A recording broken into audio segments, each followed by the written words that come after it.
Taiwan.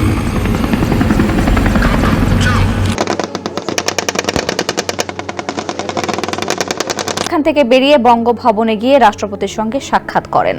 এর আগে রোববার সকালে প্রধান বিচারপতির সঙ্গে সাক্ষাৎ করেন সেনাপ্রধান। সেনাবাহিনীকে নির্বাহী ম্যাজিস্ট্রেটের ক্ষমতা দিয়েছে সরকার। সেনাবাহিনীর কমিশনপ্রাপ্ত কর্মকর্তাদের এই ক্ষমতা দেওয়া হয়েছে।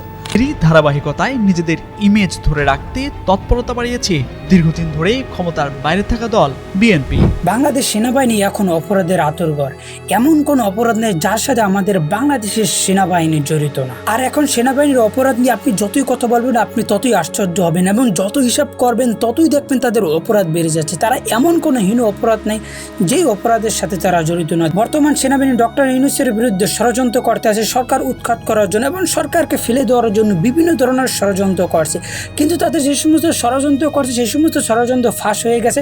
ফাঁস হয়ে যাওয়ার কারণে তারা আমাদের বাংলাদেশের ডক্টর মোহাম্মদ ইউনূসকে উৎখাত করতে পারেনি। আমি কয়েকদিন আগে একটি ভিডিও তৈরি করেছিলাম, যে ভিডিওতে আপনাদেরকে আমি দেখাইছিলাম যে আমাদের বাংলাদেশ ডক্টর ইউনূসের বিরুদ্ধে সেনাবাহিনী কীভাবে ষড়যন্ত্র করতে আসে। ডক্টর ইউনূসকে সরানোর জন্য সে চুব্বুর কাছে গিয়েছিল। শুধু চুব্বুর কাছে গিয়ে ক্ষান্ত নয়, প্রধান বিচারপতির কাছেও তিনি গিয়েছিল। শুধু প্রধান বিচারপতির কাছে যায়নি, সাবেক নির্বাচন কমিশনের কাছে গিয়েছিল আমাদের বাংলাদেশ ডক্টর ইউনূসকে সরানোর জন্য। কিন্তু ষড়যন্ত্র করে সরাইতে পারেনি এবং তাদের এই ষড়যন্ত্র ফাঁস হয়ে গেছে। আর ফাঁস হয়ে যাওয়ার কারণে আমাদের বাংলাদেশের ডক্টর ইউনূসকে তারা সরাইতে পারেনি। হাবিবুল আহলের সাথে দেখা করে তারা তত্ত্বাবধায়ক সরকারের প্রধান হওয়ার রিকোয়েস্ট করেছিল।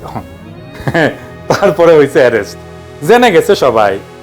পাবলিকের নগদে জুতার বাড়ি দিয়া জুতার মালা পড়াইছিল হুদারে। শুধু তাই না, তারা এমন কোনো অপরাধ যার সাথে জড়িত নেই। যেভাবে আমাদের বাংলাদেশকে পিছিয়ে ফেলা যায় এবং আমাদের বাংলাদেশ সরকার যেন সুষ্ঠুভাবে আমাদের বাংলাদেশে ক্ষমতায় যেন না থাকতে পারে, ডক্টর ইউনূস যেন আমাদের বাংলাদেশ সুষ্ঠুভাবে ক্ষমতায় না থাকতে পারে। ডক্টর ইউনূসের জন্য দিন যতই যায় ততই যেন তার জনপ্রিয়তা কমে এবং ডক্টর ইউনূসের বিভিন্ন অপরাধের সাথে জড়িত হয়ে যায় এবং তাদের মন্ত্রীরা বিভিন্ন অপরাধ করে এবং অপরাধ না করলেও এমনভাবে স্পষ্ট করেছে যেন আমাদের বাংলাদেশ ডক্টর মোহাম্মদ ইউনূস একের পর এক অপরাধের সাথে জড়িত হয়ে যাচ্ছে। তাদের মন্ত্রীরা তাদের উপদেষ্টারা বিভিন্ন অপরাধের সাথে জড়িত হয়ে গেছে। তারা বারবার এটাই প্রমাণ করতে চেয়েছিল। আর আমাদের বাংলাদেশ ডক্টর মোহাম্মদ ইউনূস যে আমাদের বাংলাদেশ ক্ষমতায় বসুক সেটা আমাদের বাংলাদেশের সেনাপ্রধান পর্যন্ত চায়নি। সেটা আমাদের বাংলাদেশের একজন উপদেষ্টা আসিফ মাহমুদ ভুঁইয়া সে স্পষ্ট ভাষায় বলেছিল যে বুকে পাথর রেখে ডক্টর ইউনূসকে মেনে নিলাম। শুধু আমাদের বাংলাদেশ ডক্টর ইউনূসের বিরুদ্ধে আমাদের সরকারের বিরুদ্ধে তারা ষড়যন্ত্র করা ক্ষান্ত না, এটা যেন তাদের সামান্য অপরাধ। আমাদের বাংলাদেশ সেনাবাহিনী এখন এমন অপরাধের সাথে জড়িত হয়ে গেছে, একজন মেজরের স্ত্রীকে আর একজন মেজরে খেয়ে দেয়।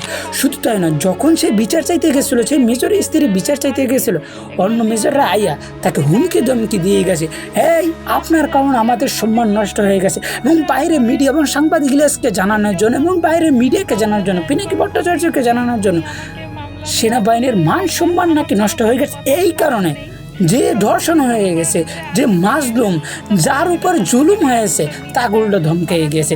কিন্তু যে অপরাধী সেনাবাহিনীর ভিতরে, সেই অপরাধীর কি বিচার হয়েছে এখন পর্যন্ত আমাদের বাংলাদেশের মানুষ জানতে পারেনি। একজন মেজরের স্ত্রীকে আরেকজন মেজর যে ধর্ষণ করেছে এটা কত বড় অপরাধ, এবং নিজেদের ভিতরের মানুষকে ধর্ষণ করেছে।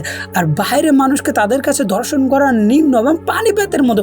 শুধু আমাদের বাংলাদেশে একজন সেনাবাহিনী মেজরের স্ত্রীকে তারা ধর্ষণ করে ক্ষান্ত না, তারা আমাদের বাংলাদেশ স্বৈরাচার হাসিনার সময় যে সমস্ত মানুষ আমাদের বাংলাদেশের মানুষের উপর জুলুম করেছে, সব জুলাই গণঅভ্যুত্থানে ছাত্র জনতার উপর গুলি করেছে, সেই সমস্ত মানুষকে আশ্রয় দিয়েছে সেনাবাহিনীর ক্যান্টনমেন্টের ভিতরে। শুধু ক্যান্টনমেন্ট আশ্রয় দিয়ে ক্ষান্ত নয়, তাদেরকে বিদেশে পাঠানোর জন্য তাদের জন্য যত ধরনের সাহায্য সহযোগিতা লাগে সমস্ত ধরনের সাহায্য সহযোগিতা করেছে। শুধু তাই নয়, ক্যান্টনমেন্টে যাদের জায়গা হয়নি তাদেরকে সেনাবাহিনীর বিভিন্ন উপরস্থ ব্যক্তিদের বাসায় তাদেরকে জায়গা করে দিয়েছে এবং তারা বিভিন্ন বাসা ভাড়া করে তাদেরকে সেই সমস্ত জায়গায় আশ্রয় দিয়েছে। এটা আমাদের বাংলাদেশ সেনাবাহিনীর অপরাধের কয়েকটি নমুনার কথা। শুধু না, আমাদের বাংলাদেশে এখন বিভিন্ন মানুষ, বিশেষ করে বিভিন্ন উশৃঙ্খল বিএনপি নেতাকর্মীরা বিভিন্ন চাঁদাবাজ থেকে বিভিন্ন অপরাধের সাথে জড়িত হয়ে গেছে। আমাদের বাংলাদেশ সেনাবাহিনী এখন ম্যাজিস্ট্রেরি পাওয়ার আছে, এখন সেনাবাহিনীর ম্যাজিস্ট্রেটি পাওয়ার থাকা অবস্থা এই সমস্ত মানুষ এই সমস্ত অপরাধের সাথে জড়িত হয়ে গেছে। কিন্তু সেনাবাহিনী ভালো কোনো ভয়ঙ্কর পদক্ষেপ নিতে পারতে আসে না, এবং তারা এমনভাবে পদক্ষেপগুলো নিতে আসে, তারা এমনভাবে কাজগুলো করতে আছে যেভাবে আমাদের বাংলাদেশে বিএনপির জনপ্রিয়তা কমে, বিএনপি যেন তাদের জনপ্রিয়তা হারায়, তারা সেভাবে কাজ করছে। যার ফলে যতই দিন যাচ্ছে ততই বিএনপির উশৃঙ্খল, বিএনপির অনেক নেতাকর্মীরা বিএনপির নামে অপরাধ করছে, বিভিন্ন নামে অপরাধ করে বিভিন্ন চাঁদাবাজি থেকে শুরু করে এখন বিএনপির বদনাম করছে, যাতে আমাদের বাংলাদেশ আগামী নির্বাচনে মানুষজন তাদের উপর অনাস্থা স্বীকার করে এবং তাদের উপর বিশ্বাস যে না করে, তাদের উপর অনীহা সৃষ্টি হয় এবং বিএনপি যেন আমাদের বাংলাদেশ কোনোভাবে ক্ষমতা না যাইতে পারে। বর্তমান সেনাবাহিনী মেজিস্ট্রেটে পাওয়ার থাকা সত্ত্বেও তারা এই সমস্ত অপরাধ করছে। যে সেনাবাহিনীর কথা শুনলেই মানুষ ভয় পায়, সেই সেনাবাহিনীর থাকা মেজিস্ট্রেট পাওয়ারে থাকা অবস্থায় মানুষ কিভাবে, বিভিন্ন অপরাধীরা কিভাবে অপরাধের সাথে জড়িত হয়, এটা আপনার মনে কোনো প্রশ্ন ওঠে না?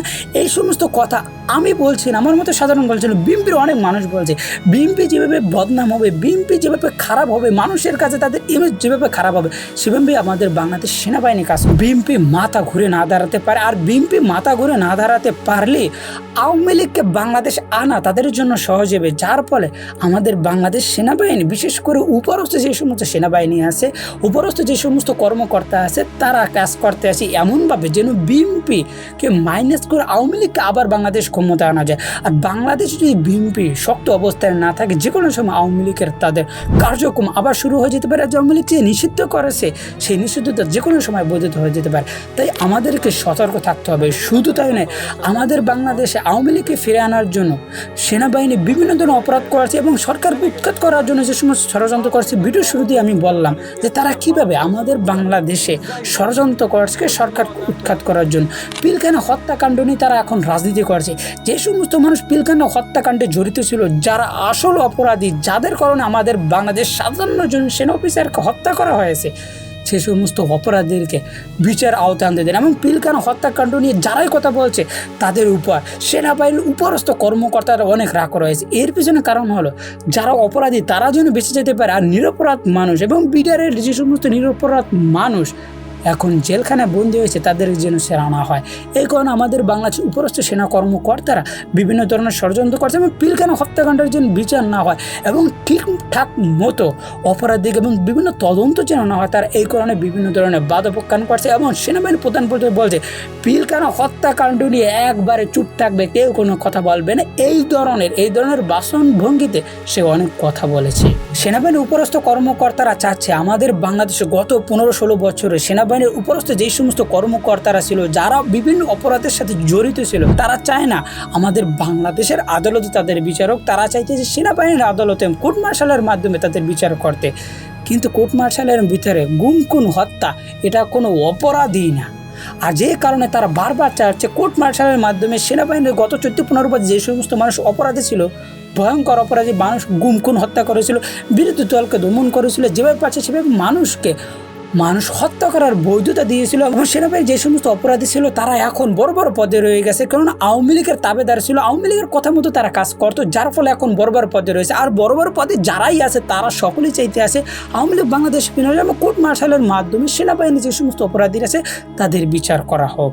এভাবে তারা একের পর এক ষড়যন্ত্র করতে আছে এবং আমাদের বাংলাদেশের বিভিন্ন রাজনৈতিক দলের বিরুদ্ধে তারা ষড়যন্ত্র করতে আছে। বিশেষ করে যেই সমস্ত দল আওয়ামী লীগের বিরুদ্ধে কথা বলছে, ভারতের বিরুদ্ধে কথা বলছে, সেই সমস্ত দলের বিরুদ্ধে সেনাবাহিনী, ডিজিএফআই থেকে শুরু করে বিভিন্ন গোয়েন্দা সংস্থাগুলো আমাদের বাংলাদেশে সে সমস্ত রাজনৈতিক দলের বিরুদ্ধে কাজ করছে।